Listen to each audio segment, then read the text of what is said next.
출애굽기 4장 말씀을 좀 보겠습니다.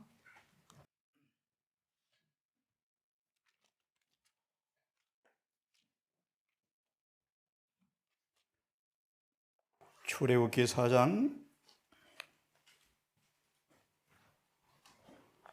21절을 좀 보도록 하겠습니다.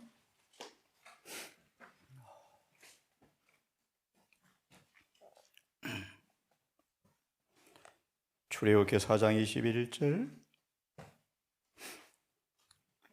여호와께서 모세에게 이르시되 내가 애굽으로 돌아가거든 내가 내 손에 푼 이적을 바로 앞에서 다 행하라.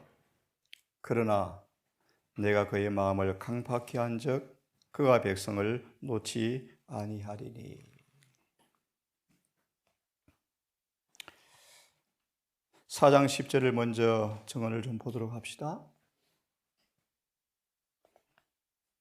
오늘의 말씀은 자아에게 자신을 양도하는 사람들의 결국을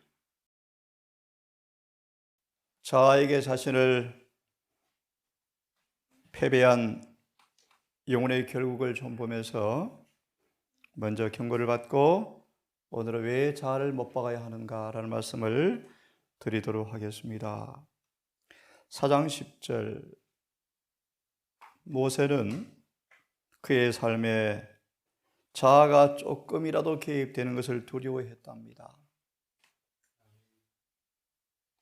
정말 모세는 40년간을 자아 모아의 삶을 실천한 사람이었죠. 하나님 아시는 것처럼 한 가지 오점을 남기긴 했죠. 자아 연민에 빠져 자아 동정에 빠져서 실수한 사건의 기록이 오점으로 남아있지만 이 말씀을 먼저 다시 한번 보도록 합시다. 준비와 실현의 시간이 지나고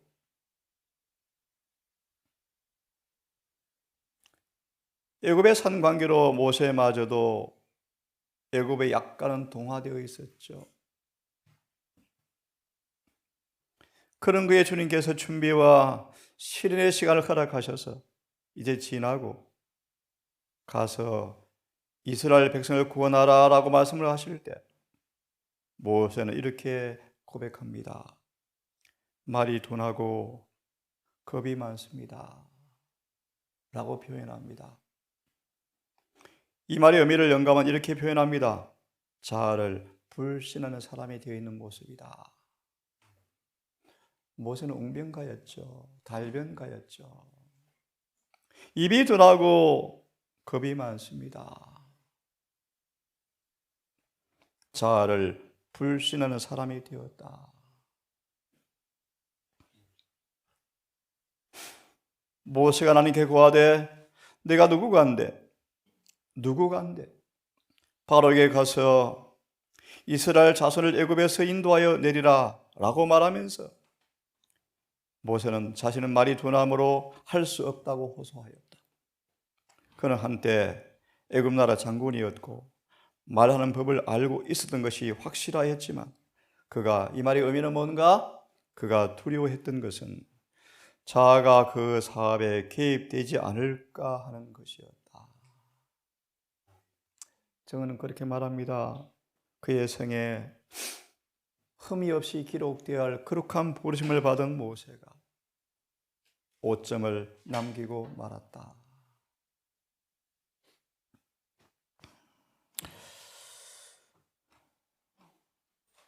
그 다음 말씀을 좀 봅니다. 바로는 하나님의 영의 강력한 역사를 보았다. 하지만 그는 명령을 따르지 않았다. 반역심이 강한 그 왕은 거만하게 듣기를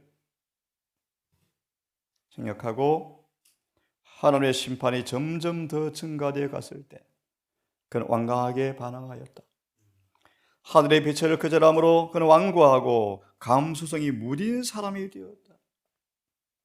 마치 다니엘이 한 번의 부절제가 감수성을 둔하게 할 것을 알고 엄격한 절제 습관을 고수하기로 결심하였다. 반면에 바로는 점점 감수성이 무딘 사람이 되었고 하나님의 섭리는 그분의 능력을 나타내고 있었지만 인식되지 않은 이 하나님의 현현은 더 큰 빛을 거절하도록 바로의 마음을 강팍케 하는 수단이 되어버렸다. 그래서 앞으로 우리를 가장 반대할 사람들은 우리 안에 있는 사실을 여러분 이해하시겠습니까? 예수를 가장 핍박한 사람이 유대인이었죠. 그 중에 제사장들이었죠. 분명하게 명시된 하나님의 뜻보다 자신의 생각을 더 높이는 사람들은 바로 바로 왕이 말한 것처럼 생각합니다. 빛을 거절할 때마다 마음은 더 강팍해지고 예력은 더 어두워진다. 이렇게 해서 사람들은 옳고 그름을 구별하기가 어려워진다. 따라서 그들은 하나님의 뜻을 더더욱 담대하게 거절하게 된다. 하나만 더 봅니다. 그 다음 말씀. 하나님은 바로를 자의 손에 넘기셨다. 내버려둬라. 내버려둬라. 심은 대로 거두게 그냥 내버려둬라. 그런 뜻입니다. 연이은 하나님 모든 증거들을 바로가 완고하게 거절하자 그 증거들은 계속해서 그로 더욱 강하고 완고한 하나님의 도전자가 되게 하였다. 이리하여 유한한 인간이 무한하신 하나님의 명시된 뜻에 대항하여 싸우는 일이 계속되었다. 바로 이 경우는 성령을 거스르는 죄에 대하여 분명한 예정이 된다. 사람이 무엇으로 심든지 그대로 거두리라. 주께서는 조금씩 성령을 거두어 가셨다. 당신은 제어하시는 힘을 옮겨가신 후에 하나님은 그 왕을 모든 폭군들 중에 가장 포악한 사단의 손에 그를 넘기셨다. 바로는 완고한 고집을 심어서 뭘 거두었습니까? 나머지는 생략합니다. 왜 자아를 못 박아야 하는가? 왜 자아를 못 박아야 하는가? 다시 한번 에베소 4장을 보고 읽으면 좋겠습니다. 에베소서 4장 20절, 24절을 제가 다시 읽습니다.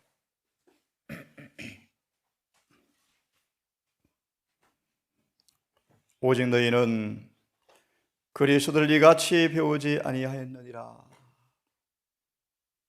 그 말의 의미는 18절, 19절입니다.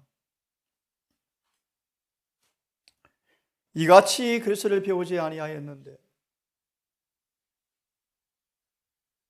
진리가 예수 안에 있는 것 같이. 그러면 진리는 예수님처럼 우리를 변화시킨다는 뜻입니다. 진리는 예수님 안에 있다. 예수님의 품성의 사실이다.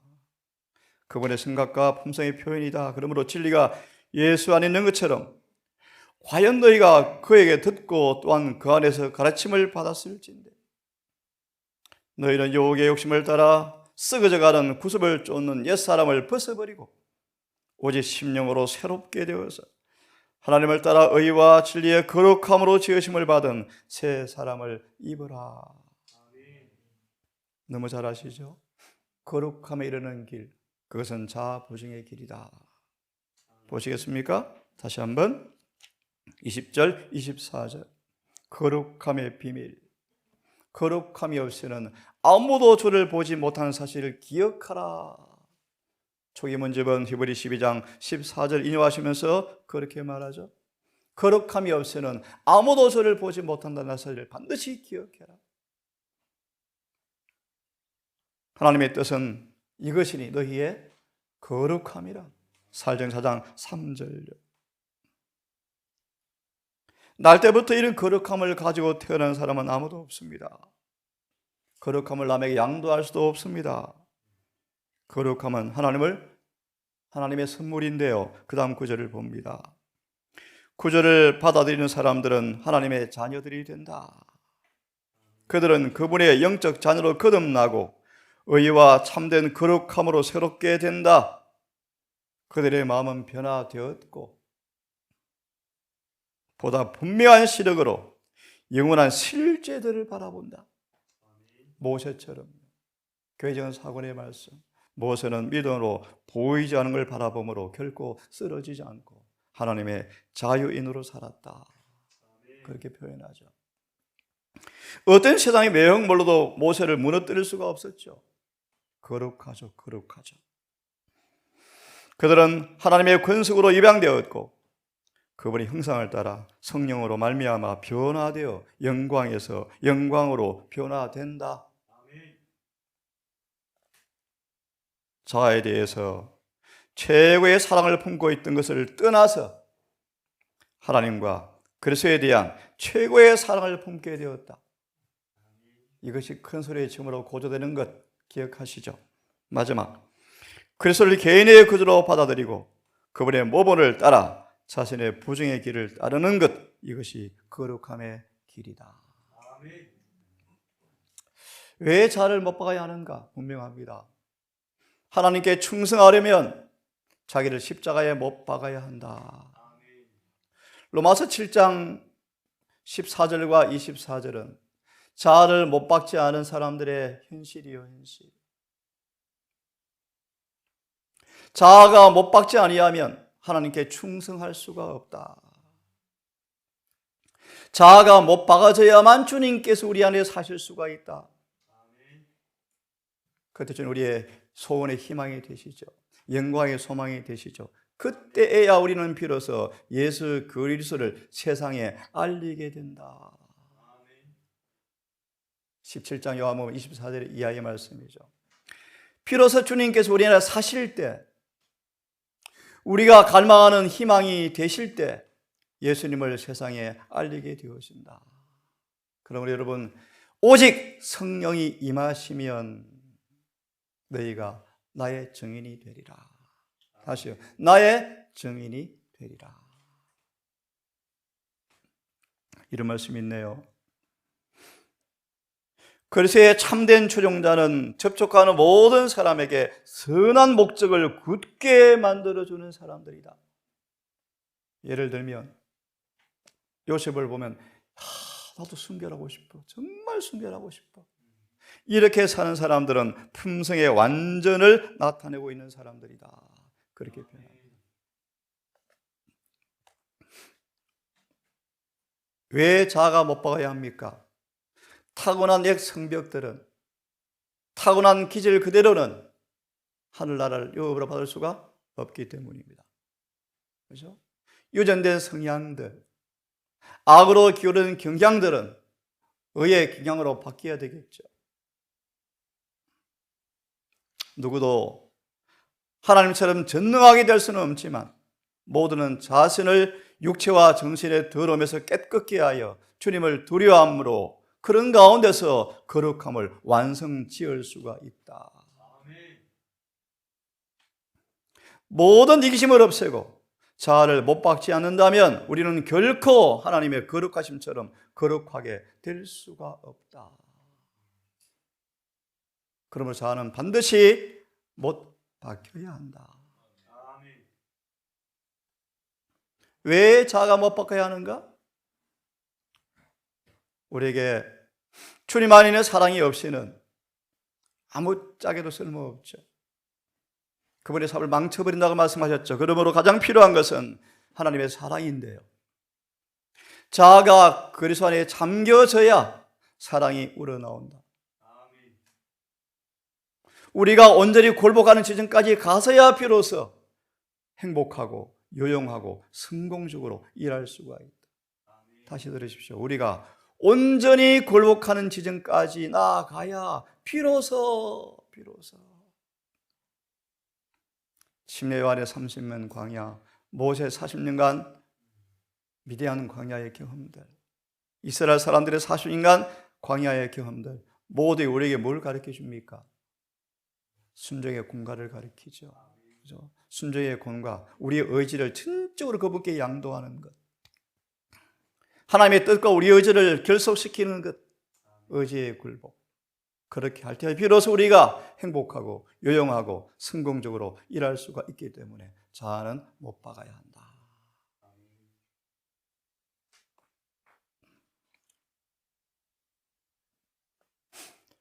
사단의 계교에 유혹에 굴복하고 그렇게 해서 자아를 사탄의 영토에 놓게 되어지면 그들이 하나님의 자비를 통해 그의 덫에서 벗어나기를 원한다면 이게 무슨 뜻이에요, 여러분? 그들은 승리를 얻고 영생을 취하기 위해 그분과 가까이 연결되고 날마다 자아를 못 받고 전적으로 변화되어야 한다. 여러분, 한번 우리가 자기에 굴복해서 사단에게 붙잡혀서 포로가 되어지면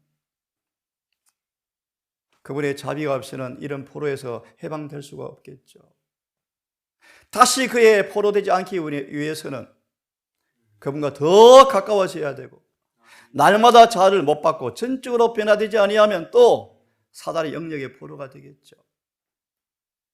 무한한 자비가 없다면 우리가 감옥에서 어떻게 벗어날 수 있겠습니까? 그들은 자신을 죽여야 하며 자신을 십자가에 못 박고 자아에 대하여 승리해야 한다. 이 일을 단호히 하지 않으면 그분의 참 제자가 될 수가 없다. 그래서 마태복음 19장이죠. 오른 눈이 범죄하거든 뭐 해버리라? 뽑아버리라. 이보다 혹독하게 말씀하실 수가 없다. 왜요? 그렇게 하지 않으면 죽으니까요. 육신의 목숨도 연명하기 위해서 병든 사지를 절단하거든 하물 영생의 길에 자아를 못 박는 일이 그보다 더 심하게 표현될지라도 심할 수가 없다는 표현이겠죠?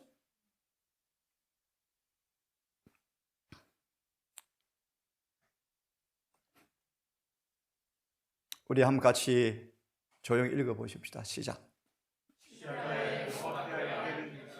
바로 지금이다. 자아는 못 박혀야 한다. 그것은 영원한 운명이 결정되기 전에 이루어져야 한다. 자아가 못 박혀야 할 때는 지금 해야 할 일이 있을 때이며 막혀진 모든 가능성이 어느 만큼 사용될 때이다. 우리가 그릇의 더러움을 비우고 완전히 정결하게 할 때는 지금이다. 우리가 하나님께 거룩함을 이루어야 할 때는 지금이다. 이것이 지금 바로 이 순간 우리의 일이다. 그들은 위대한 일이 이루어질 때 어떤 특별한 시간을 기다리지 말라. 그때는 지금이다. 나는 오늘 내 자신을 하나님께 드린다. 아멘. 이것이 그대 아침의 첫 과합이 되게 하라. 정로의 계단. 우리는 이기는 자가 되셔야 합니다. 그렇지 않으면 우리는 패배자가 될 수밖에 없겠죠. 중간이 없죠. 그러려면 우리의 뜻은 그분의 뜻과 결합시켜야 합니다. 이것이 순종의 정의죠. 창세기 3장 6절의 주석의 말씀 아시죠? 우리의 의지를 그분의 의지에 연결시키는 고리, 순종. 그렇게 될 때만이 우리의 희망, 하나님 협력하는 것만이 우리의 희망이다. 우리는 자아를 그대로 가진 채 하늘나라 들어갈 수가 없다. 우리가 거룩함에 도달하려면 자아를 버리고 그리스도의 마음을 받아들임으로 될 것이다. 자아가 전혀 없는 자아 무아의 마음들. 그죠? 로마 7장 7절 9절 바울이요. 그런 다음에 아무리 무시당하고 아무리 알아주지 아니하도 자아가 안 드러나죠. 예수의 마음이죠. 자아가 조금도 없는 마음. 이것이 셋째 천사의 기별의 의를 상징합니다. 의. 우리는 교만과 만족은 못 박혀야 하고 우리 요구된 값을 지불할 마음이 있는가? 부자 청년과는 생각나죠. 우리의 의지를 하나님의 뜻에 완전히 일치시킬 마음이 있는가? 우리가 자원하기 전에 하나님을 변화시키는 은혜가 우리에게는 일이 없이는 결코 나타나지 않을 것이다. 마태 12장 나중에 읽어보십시오. 자기 의의 저주, 라오디게아 교회의 모습이죠. 적용합니다. 죽은 것처럼 보이는데 진짜 안 죽은 사람들의 모습이요. 처참하죠. 품성이 얼룩덜룩하죠. 자아가 완전히 죽기 전에는 변화시키는 은혜가 우리에게 나타나지 않는다. 왜 자아가 죽어야 하는가? 민감성. 사울 같은 사람 구약에 말 한마디에 상처받죠. 표정 한마디에 상처받죠. 자아가 너무너무 강하죠. 그런 민감성은 없어져야 합니다. 죄에 대해서 민감하셔야 합니다. 야고보 4장 7절 9절. 그죠? 자아가 십자가에 못 박혀야 자아에 대한 민감성, 자존심, 교만도 죽게 된다. 그때까지는 그들은 그리스도인이 아직 아니다. 아직 아니다. 야고보 요한이 이런 사람이었죠. 자아에 대해 민감하여 금방 화를 잘 냈죠. 못 참았죠. 다시 읽을까요? 자아가 못 박히기 전까지는 아직 그들은 그리스도인이 아니다. 그리스도인이 되는 것은 그리스도와 같아지는 것이다. 빌라도의 법정에서 여러분 아시죠? 사단이 미쳐 날뛸 것처럼 초조불안하고 너무너무 성질이 낮아요. 예수께서 한 번도 반응하지 않거든요. 자아가 죽었거든요. 창세기 32장이죠. 자아가 굴복되어지면 승리는 완전하다. 완전하다. 우리는 열매를 맺어야 합니다. 그죠? 히브리 6장. 열매를 맺지 아니하면 농부는 부득이하게 묶어서 태웁니다. 그죠? 그래 우리가 땅에 떨어져서 죽어야 한다. 죽어야 한다. 우리 선교사들의 모습이겠죠. 세계의 필요라는 골짜기에 박고랑에 생명을 던지는 사람들. 그들이 선교사죠, 선교사. 자무와의 사랑의 사람들이죠. 자기 사랑과 사역을 추구해야 하고 자신의 희생의 법칙은 자기 보존의 법칙이다. 사르밧 가부처럼 자모아의 사랑이 실천되어지자 기근이 끝날 때까지 살아남았죠.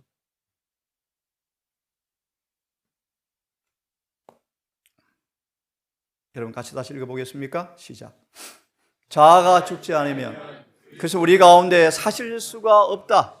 자아가 죽지 않는다면 우리는 사랑으로 말미암아 역사하고 영혼을 순결케 하는 믿음을 가질 수가 없다. 로마서 1장 17절. 우리 영혼을 완전케 하는 이 갈라디아 5장 6절의 믿음을 가질 수가 없다. 진정으로 회심한 모든 사람들은 반드시 자아와 싸우는 싸움을 반드시 싸우게 되어졌는데 내 외의 유혹에 대하여 싸우지 않으면 안 되는데 자아를 정복하고 애정과 정력을 못 박아야 하면 그리해야 그리스도와 연합이 이루어진다. 생각이 납니다. 많은 사람들이 교회와는 연합이 이루어지지만 그리스도와 연합이 없다. 그것이 교인들의 모습이죠. 우리 가운데 진정으로 하나님께 자신을 다 드린 사람은 별로 없고 그래서 자아의 싸움에서 싸우고 정복한 사람도 별로 없다. 기억이 갑자기 납니다. 기도원요. 얼마나 대단한 인물입니까? 기도원. 싸움에서 혁혁한 승리를 거둔 다음에 자아에 실패해버리죠. 그죠? 그가 제사장의 행실을 하다가 5점을 남겼죠. 그 뒤에 기록은 없지만 성경 구원받는 사람으로 묘사되어 있습니다. 아마 회개한 것 같아요. 그죠? 네. 그래서 이렇게만 우리가 승리하고 난 이후에 말아. 더 조심해라. 더 조심해라. 오늘 이 말씀까지 읽고 마무리합시다. 자아가 죽었는가? 아무리 모욕을 받을지라도 아무리 모욕과 멸시를 받을지라도 그래서 그 자아가 느껴지는 충동을 받을지라도 그게 저항하려는 자세를 느끼지 않은 사람들은 자아가 죽은 사람들이다. 느끼는 것은 당연한 것입니다. 그래야 시험이 되어지죠. 느끼지만 그 느낌에 반응하지 아니하면 저항하지 하려는 자세가 거스르는 모든 것을 저항하려는 자세가 없는 사람들 나를 멸시하네 기분 나쁘다. 예를 들어서, 그죠? 자아가 있는 사람들이죠. 여러분 너무너무 잘 아시죠? 죽은 자는 느끼지 못한다. 그러므로 야곱처럼 주님과 기도를 씨름하여 죄 사함의 경험을 통하여 자아가 정복되지 아니하면 환난 때 여러분 피난처가 없을 것입니다. 자아가 죽었는가? 이 말씀까지만 읽고 기도합시다. 하나님 말씀을 그대로 소유하는 사람들은 화평과 즐거움이 충만하겠죠. 그죠? 그런 사람들, 말씀을 그대로 믿음으로 그들 속에 하늘의 화평과 즐거움이 있는 사람들, 시험이 그들의 마음을 소란하게 하지 못하게 하고 경멸도 화를 못 내게 한다. 자아가 죽었나요? 예, 진리가 그들의 마음을 사로잡으면, 진리가 그들의 애정을 사로잡으면, 고 10장 5절 사상과 욕망을 통제해버리면, 진리가 마음의 뿌리를 내려서 원칙이 되어버리면 어떤 시험이 와도 마음이 요동하지 않고 아무리 경멸을 받아도 성이 안 난다. 왜요? 자아가 못 바뀐 사람들이다. 죽었죠. 그런 사람들은 날로 의무가 더 무거워지고, 왜요? 사단은 더 큰 싸움을 걸어온답니다. 로마서 8장 1절과 전반부까지 믿음으로 의로워진 사람들은 후반부 반드시 사단이 분노한다는 뜻이죠. 사단은 성령을 받은 사람들을 기다리고 있다. 뭐요? 반드시 핍박할 거예요. 반드시. 그런 뜻이에요. 날로 의무는 더 무거워지고 유혹은 더 강해지고 시험은 더 혹심해질 수 있다. 하지만 그는 동요하지 않는다. 왜요? 자아가 못 받겠죠. 절대로 사단은 강제로 죄짓게 할 수가 없다. 맞나요? 의지가 승낙하고 믿음이 꽃비를 놓은 후에야 힘을 발휘할 수 있다. 그런데 그냥 본성 때문에 저절로 죄를 짓는다고요? 시험이 없어도 죄를 짓는다고요? 말도 안 되는 말이에요. 말도 안 되는. 왜냐하면 그는 피를 충족시킬 만한 힘을 받기 때문이다. 왜요? 자아가 죽은 사람에게 성령께서 뭐합니까? 능력으로 채워지겠죠. 기도합시다.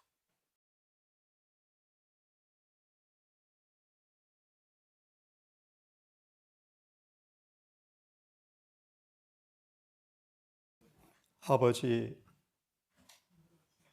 우리 거룩하라고 명령하셨습니다. 이 명령은 적극적인 약속임을 믿습니다. 이 아침 촉구를 배웠습니다. 자아 부정의 길, 자아를 못 박는 길, 그것만이 유일하게 우리를 거룩함에 이르는 길임을 배우게 되어집니다. 하나님, 사단의 자식, 흑암의 왕자, 거듭나지 않은 이 옛 본성들이 못 박지 아니하면 죄의 사업에 망치고 아무 쓸모없는 존재라는 사실을 시인합니다. 오늘 이 아침 종일 자아가 십자가에 못 박힌 채 내려오지 않기를 고백합니다. 우리를 도와주시옵소서.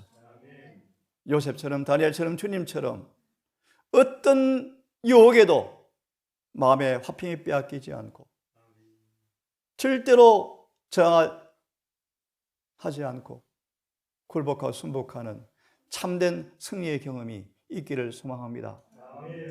오늘도 주님을 바라보며 나 같은 자를 위해서 주님께서 당하는 고난과 그 고통을 생각해 보며 오늘도 저와 함께 십자가에 못 박히고 바울의 고백처럼 내 자신은 사라져버리고 내 안에 주님께서만 사는 하루가 되게 하셔서 거룩함이 실제로 만져지고 실제로 경험되어지고 품새의 변화가 실제로 이루어지는 행복한 하루가 되게 해 주시옵소서. 이 일에 우리 모든 가족들이 하나가 되게 하셔서 서로 당겨주고 서로 업어주고 서로 밀어주며 한 진리와 성령 안에서 한 성전으로 똑같이 지어지는 동산교회 되게 해 주시옵소서. 예수님 이름으로 기도드리옵나이다.